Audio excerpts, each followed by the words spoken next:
Obrigada, candidata Coronel Helena, da coligação Mudança com Segurança, por ter aceito o convite do Sindicato dos Servidores para participar dessa entrevista. Esperamos que a candidata tenha um olhar cuidadoso com os servidores, caso venha a ser eleita, já que são eles que fazem a máquina pública funcionar e são os responsáveis pelo atendimento de toda a nossa população. Entregamos um termo de compromisso contendo as principais reivindicações dos trabalhadores e esperamos que a senhora assine o mesmo e se comprometa com os servidores do nosso município. Boa entrevista, candidata. Candidata, agradeço a presença, mais uma vez aqui, ter aceito o convite feito pelo Sindicato dos Servidores para a gente iniciar 2 minutos para fazer a sua apresentação inicial. Bem, bom dia a todos. Sérgio, muito obrigada. Cumprimento a Sânia, presidente do sindicato, agradeço pelo convite. E quero dizer que na qualidade de servidora pública estadual por 31 anos, eu entendo perfeitamente bem as demandas do setor e quero assegurar a minha transparência. Nós tivemos o cuidado na redação do nosso plano de governo, de trabalhar com propostas coerentes dentro da expectativa de orçamento. Então, nós temos sim o compromisso, primeiro, da transparência com o sindicato e com o servidor. Segundo, de analisar realmente cuidadosamente, criteriosamente todas as demandas e buscar, ao longo da gestão, traçar metas concretas para atendimento.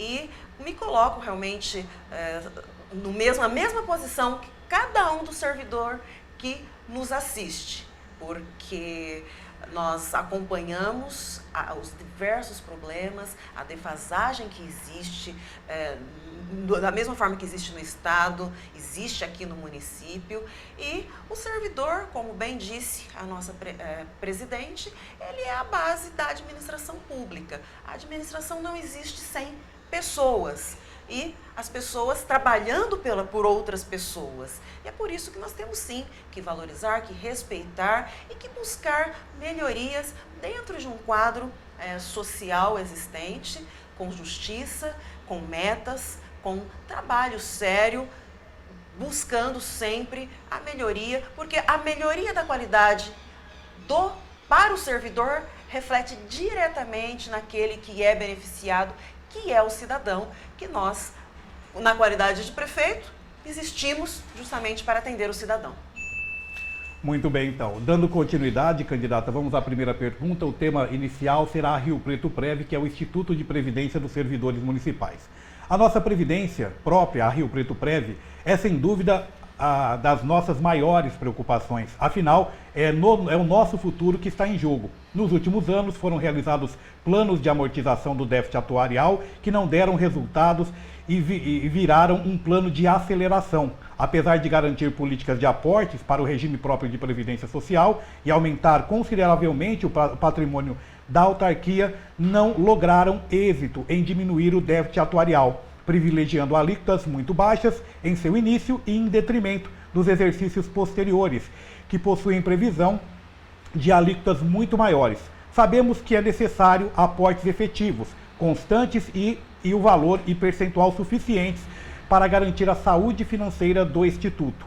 O maior valor repassado em dinheiro nos últimos tempos foi o que veio pela cessão para Rio Preto Prev dos direitos do município sobre o precatório do IPESP, constituído exclusivamente de próprias contribuições de servidores municipais do passado. Também nos últimos anos foram repassados à autarquia como aporte muitos imóveis, que não deixa de ser um problema. Afinal, imóveis não são líquidos e a Rio Preto Prev, que possui uma estrutura singela, tem que lidar com o desafio de administrar esses bens, garantir que sejam e fiquem alugados, porque o imóvel vazio gera gastos com impostos, contas e manutenção. Por fim, é preciso considerar o aumento crescente e significativo do número de aposentados, que leva, consequentemente, à diminuição do número de ativos e eleva o número de inativos. E para piorar ainda mais, temos um alto número de trabalhadores terceirizados e outros através de convênios, fato esse que contribui muito para esse desequilíbrio financeiro.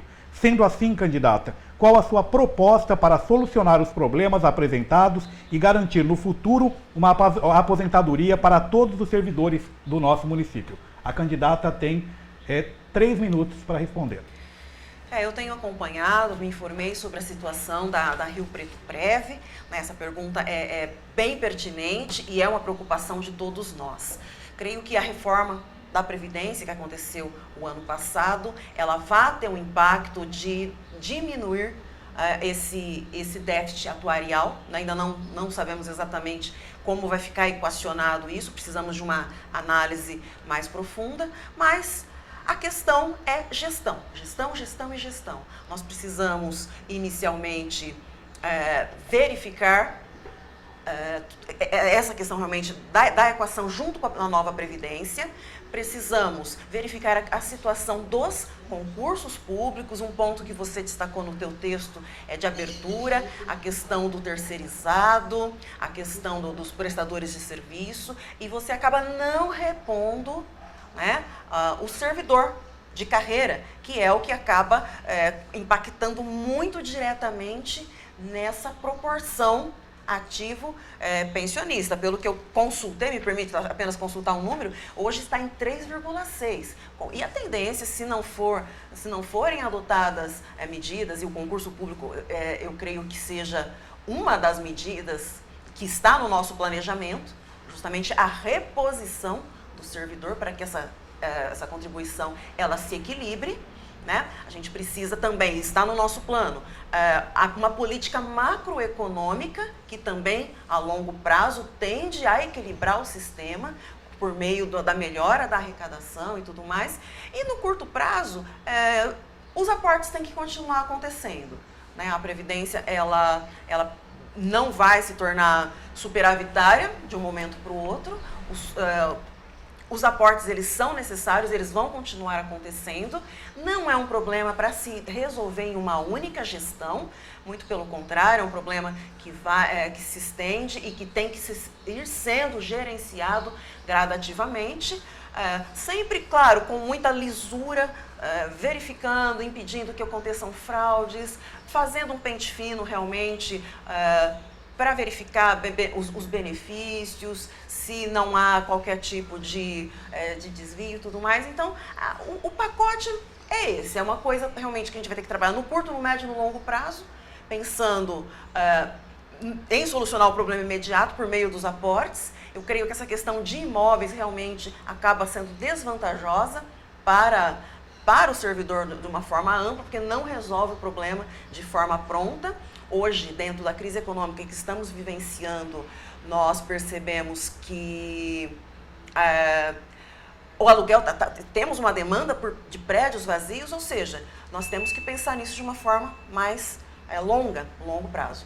Muito bem, candidata. Só lembrando, pessoal, tanto eu quanto a candidata, nós estamos aí sem máscara, porque estamos mantendo um distanciamento. O local está totalmente aberto, com as janelas abertas, e também para vocês poderem acompanhar um pouco melhor, de forma mais clara, tanto a fala da candidata ou a fala da candidata, que é o mais importante nesse momento. Agora vamos falar sobre saúde. Na saúde, um sonho antigo dos servidores municipais de Rio Preto é a jornada de 30 horas semanais, que até hoje, mesmo com todos os movimentos e lutas, infelizmente não saiu do papel.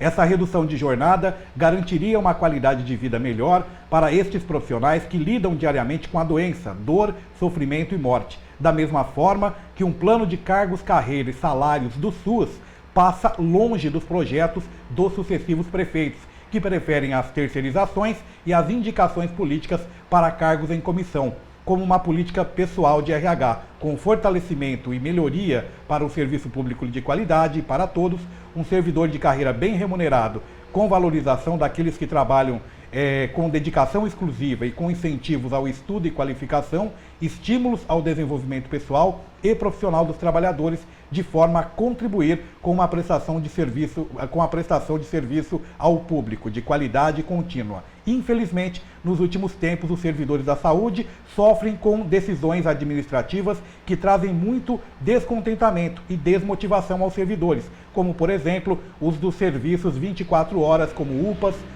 SAMU e outros que perderam o direito dos pontos facultativos para a elaboração de uma escala. E com isso, normalmente, estes servidores têm que pagar para folgar. Outro ponto é a perda no valor variável do auxílio alimentação, em caso de atestado médico deferido pelo SESMIT. E principalmente da licença nojo, quando perde alguém da família, como mãe, pai, filho ou outros. É urgente que se mude essa política de RH de penalização, adotada há anos, por uma de valorização, de forma que reconheça e premie os servidores que trabalham com empenho e dedicação. Candidata, diante do exposto, qual a sua proposta para a solução dos problemas apresentados e reivindicações feitas e realizadas pelos servidores da saúde? A candidata tem 3 minutos. Obrigada, Sérgio. Bem, nós temos acompanhado, até por conta da pandemia, a situação dos servidores da saúde, que certamente piorou bastante ao longo desse ano de 2020. Conheço as reivindicações antigas da redução da carga horária, sei que já houve promessas nesse sentido que não foram sustentadas posteriormente. Então, nosso compromisso é de avaliar, analisar a possibilidade, né, de equacionar esse plano de trabalho, né, o plano de carreira também dos servidores da saúde. Sabemos da importância desses servidores e, como eu disse, eu sou funcionária pública e eu entendo algumas injustiças realmente que foram cometidas ao longo do tempo. A questão da falta de pagamento das horas extras, por exemplo, o fato de você ter que compensar a folga. Então, a gente precisa rever, de fato, tudo isso. São questões que colocam o servidor que está na ponta da linha numa situação de fragilidade e, às vezes, até sem condições de prestar um serviço de maior qualidade ao usuário. Então, precisamos rever com urgência essas políticas que foram sendo implementadas, esses direitos que foram sendo perdidos ao longo do tempo. Então, a questão realmente da redução da carga horária é algo que eu preciso sentar na mesa com os representantes da categoria, analisar a possibilidade, mas eu me comprometo a fazer essa análise e logo no começo da gestão. Então, essa é a nossa proposta, além, claro, de melhorar as condições de trabalho. Tivemos as pessoas que nos assessoraram na montagem do plano de governo, nos trouxeram notícias de que realmente as condições de trabalho não são as melhores, estão faltando capacitações, precisamos investir nisso, a melhoria das instalações da saúde, é urgente que se faça essa adequação, que se invista também nos agentes de saúde da família, nas pessoas da linha de frente, as pessoas que fazem a prevenção, para que essa prevenção seja feita de forma mais efetiva, que realmente diminua-se os problemas de saúde da população de um modo geral, mas para isso o servidor, que é a base do sistema, ele tem que ter condições de trabalho, condições de instalação, condições de equipamento, condições mesmo a questão dos horários. A gente não consegue imaginar um servidor da saúde exausto prestando um serviço de qualidade de ponta. E equacionar realmente essa diferenciação que há entre o particular e o público, porque realmente são dois mundos. Muito bem, candidata. Agora vamos trazer a terceira pergunta relacionada ao setor de assistência social.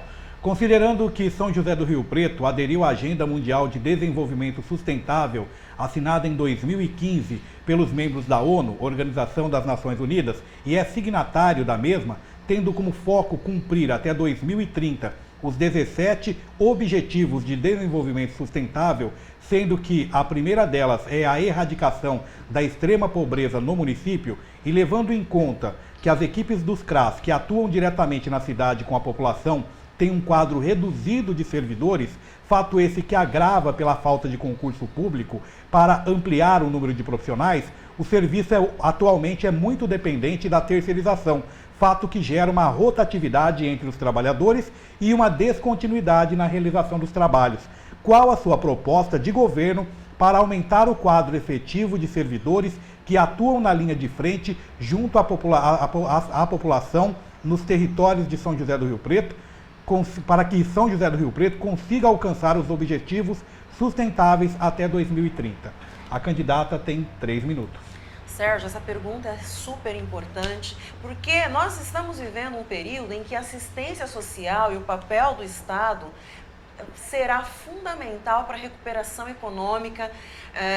A crise que estamos vivendo nesse momento já está trazendo, e os problemas sociais se agravarão de uma forma ainda não calculada. Nós temos aí a questão da população em situação de rua, que está crescendo exponencialmente em razão do desemprego que foi provocado por essas medidas de gestão da pandemia, que ainda não compreendemos ainda a lógica dessas medidas em consonância com a ciência. Então, o primeiro passo, vejo que é o orçamento. O orçamento atual da assistência social, conferir, será de 26 milhões, e esse valor certamente vai ter que ser revisto, porque nós vamos precisar mais que nunca ter estruturas de acolhimento, de encaminhamento das pessoas, trabalhando em diversas frentes, encaminhamento para o mercado de trabalho, mediante capacitação. A questão dos CRAS está textualmente no nosso plano de governo, a questão das reformas, das adequações dos CRAS e do aumento do número, porque hoje a gente sabe que alguns, e principalmente em algumas regiões da cidade, que são mais carentes, esses CRAS estão com uma demanda muito superior à falta de funcionários na assistência social. Então, algo que nós já podemos nos comprometer é com a questão dos concursos, da estruturação do setor para atender essa nova demanda. E isso é imprescindível. Se nós não trabalharmos em várias frentes, na recuperação econômica, na capacitação, na assistência, inclusive psicológica, nós teremos prejuízos incalculáveis para a nossa população.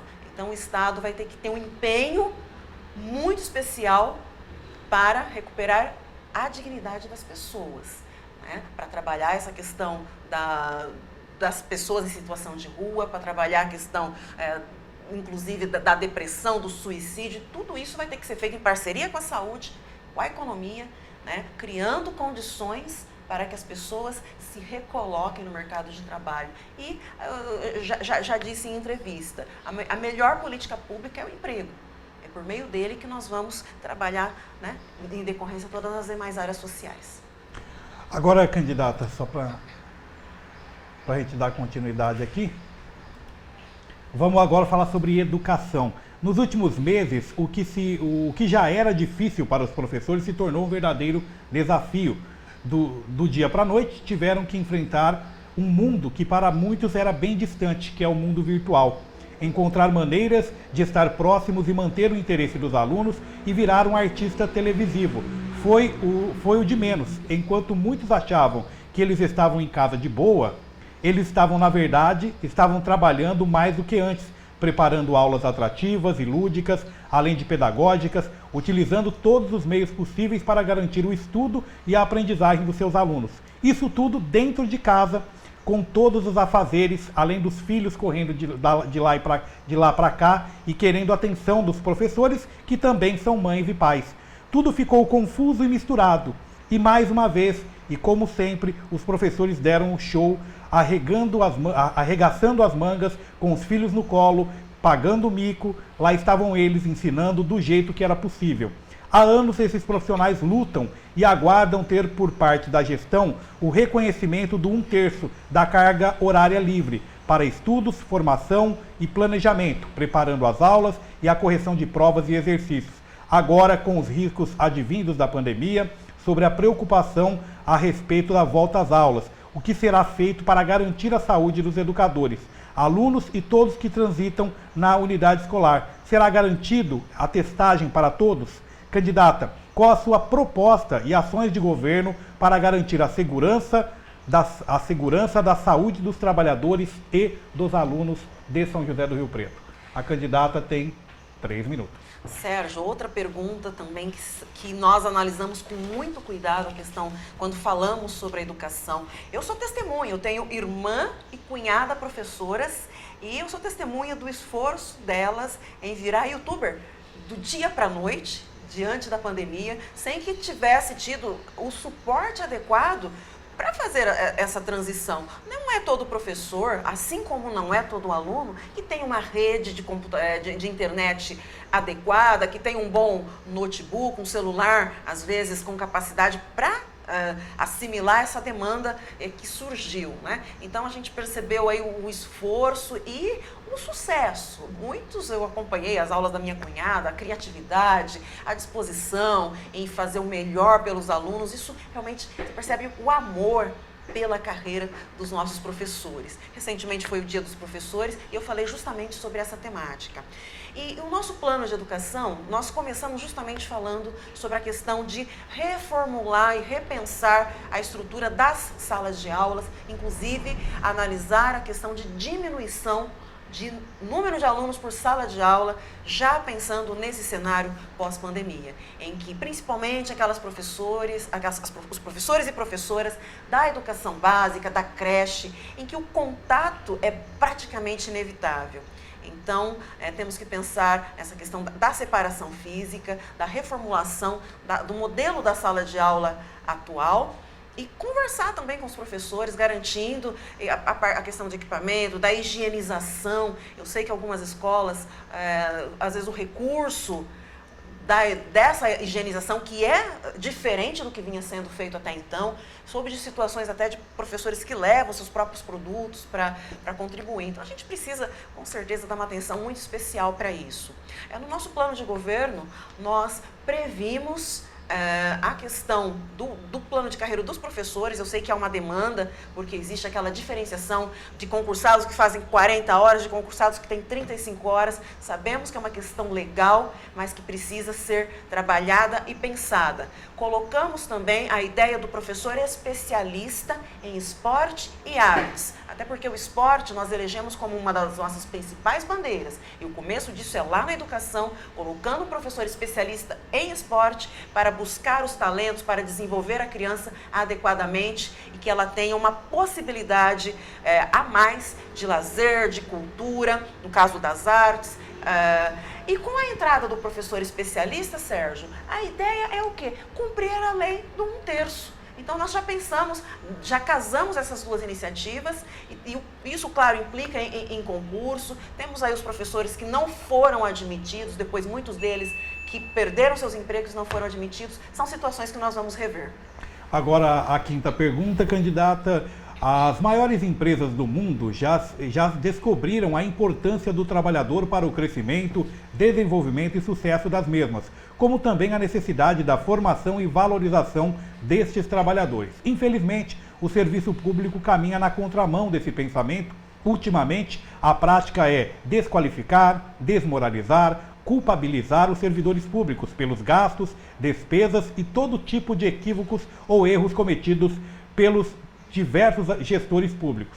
Sempre ficou na conta do servidor a falta de estrutura, a falta de materiais, a dificuldade das relações do trabalho, como também, principalmente, a falta de gestão de pessoas. Problema este, crônico no serviço público, nunca foi levado em conta. A falta de conhecimento ou a de competência de muitas contratações por indicações políticas, contratações essas que vêm para dentro do serviço público com salários maiores do que os próprios servidores e que estudaram e foram aprovados no concurso, essa prática destrói o serviço público e desmotiva o servidor de carreira. O servidor está em todos os cantos da cidade, envolvido na realização, desenvolvimento e prestação de todas as políticas públicas do município, da saúde à educação, ao meio ambiente e à mobilidade pública.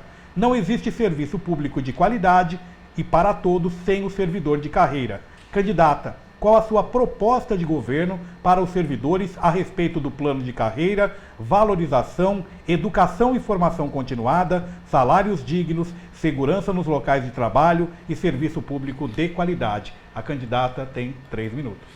Sérgio, obrigada. Nós já previmos a questão da revisão e da proposta de um plano de carreira. Eu, como servidora pública também, eu sei da importância de você ter perspectivas profissionais.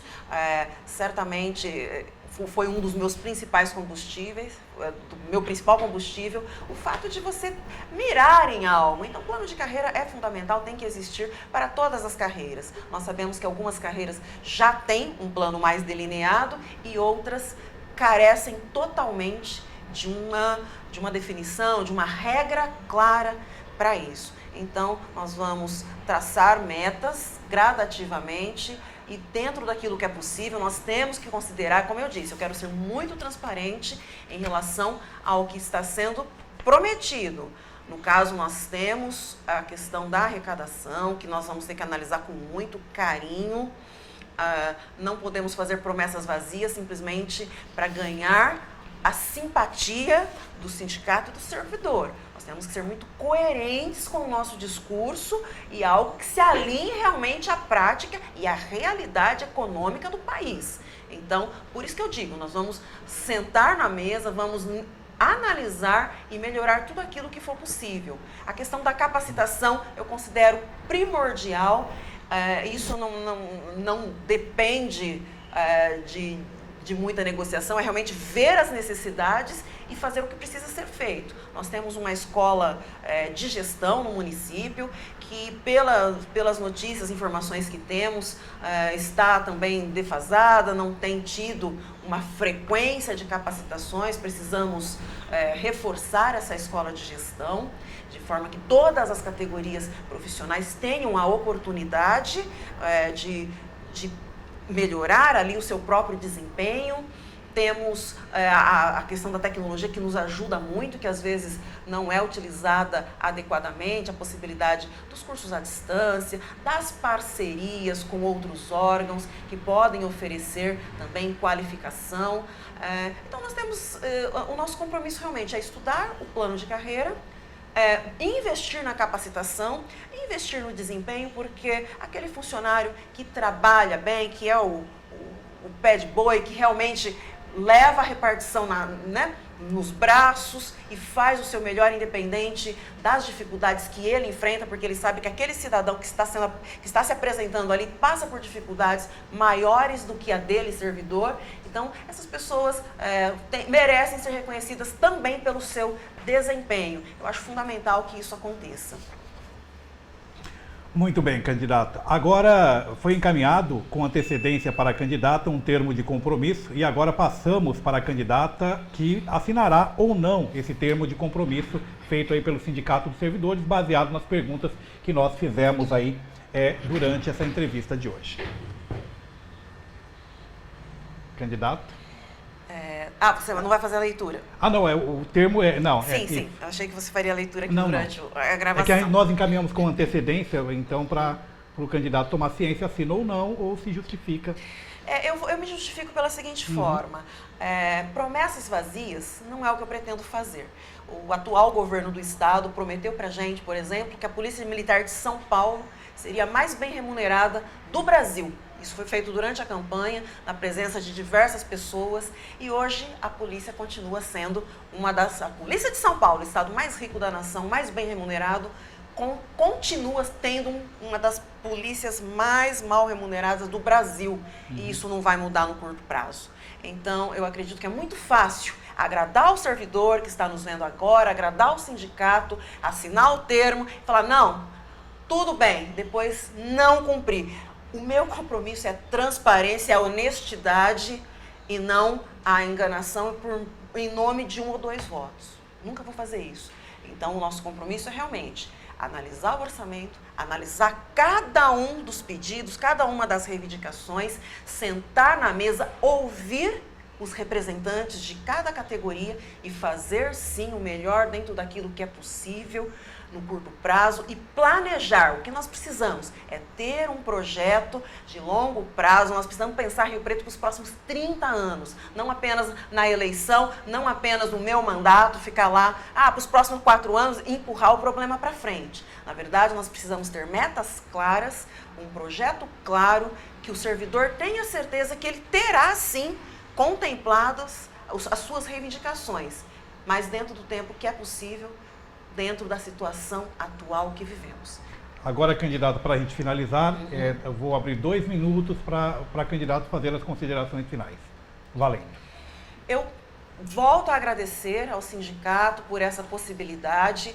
Eu volto a dizer também que, por ser funcionária pública, eu entendo que nós realmente somos aqueles que acabam sendo responsabilizados por todas as mazelas, mas na ponta da linha a gente dá o nosso melhor, nós fazemos o nosso melhor pela população, merecemos ser reconhecidos e nós temos que trabalhar sim dessa forma, de forma coerente, não esquecendo ninguém, nenhum servidor.